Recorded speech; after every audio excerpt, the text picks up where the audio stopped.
आज रक्षाबंधन सणाचा उत्साह, आज बहिणीच्या रक्षणाचं वचन देणारा बंधुराया।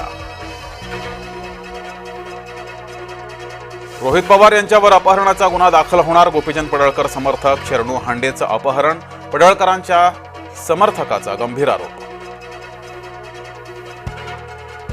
विदर्भासह मराठवाड्यात जोरदार पावसाची हजेरी, अमरावतीतील विरुळ रोघेमध्ये ढगफुटी सदृश्य पाऊस, हिंगोलीच्या सेनगावमध्ये शेतात शिरलं पाणी।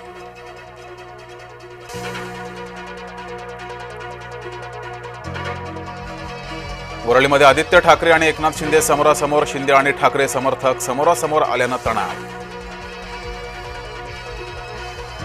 महिन्याच्या शेवटी शांघाय महासंघाच्या परिषदेसाठी मोदी चीनमध्ये, भारत आणि चीनमधील संबंध सुधारण्याची अपेक्षा।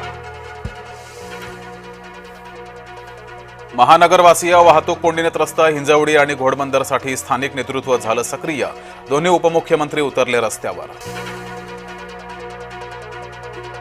उठून सुचलं आणि पुण्याचा पालकमंत्री झालो, अजित पवार यांचं वक्तव्य।